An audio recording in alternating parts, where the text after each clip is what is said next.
Hey, welcome back. My name is Dino. This video is called Making Pleasurable Products. Give you a quick overview.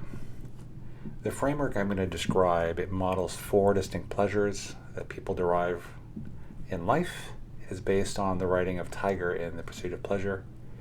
From this, think about this. When you're designing a product, people seek to gain different pleasures from using products, and if you keep these pleasures in mind, it can make the use of your product more pleasurable.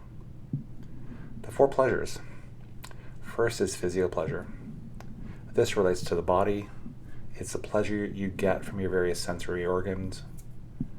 For example, you can derive tactile pleasure from holding or touching products. Say if you have a phone that has very nice smooth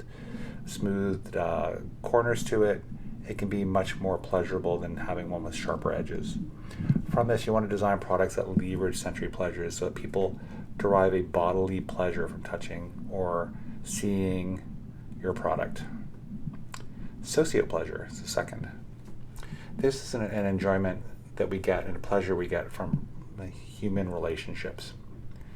Many products that we own, if they're done properly and designed properly, can facilitate social interactions and make them more pleasurable. For example, think if you have an office and it's a new office and you have a number of people that don't know each other at all.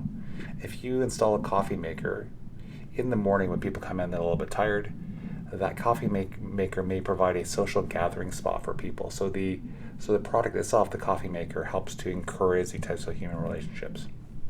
From this, you want to design products that leverage social pleasures and maybe in fact facilitate them. Third is psychopleasure, and this is better than it sounds. Psycho! It is the cognitive and emotional reactions to products. Sometimes when we have products, especially like say if you think about like a piece of software, it can have really intense cognitive demands on using the product. But if they're designed properly, after you kind of get through the initiation for using a product, it can help make your cognitive demands on a daily basis a little bit easier. Think of a word processor, for example. Say if you have a younger person who may not write particularly well, they don't have great spelling or grammar. A word processor can provide writers with pleasure by easing formatting to make the formatting of the document look better, make that easier to do. It can get rid of spelling errors and get rid of grammatical errors and help the writer become a better writer. From this, if you design a product, try to consider psychopleasures so that you can leverage various cognitive pleasures that that the users can derive from using your product. Finally, ideopleasure. This is the pleasure that we derive and get from the values we find in, say, our favorite books, our favorite pieces of music, and our favorite pieces of art. If you think of it more broadly, it's a product's aesthetic and values.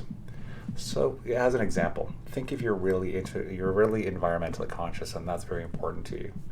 If you purchase a product that is biodegradable, and you know that going in, you'll derive more pleasure from using that product than one that's not biodegradable.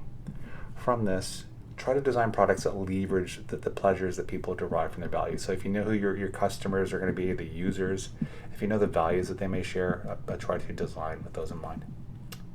That was Making Pleasurable Products. My name is Dino. Thanks for watching. Please feel free to like this video if you like it. Please feel free to comment on it. What do you think of the 4 pleasures? What do you think of the 4 individual ones? Physiopleasure, sociopleasure, psychopleasure, or ideopleasure. And finally, if you like this type of video, please feel free to subscribe to the channel. As always, thanks for watching.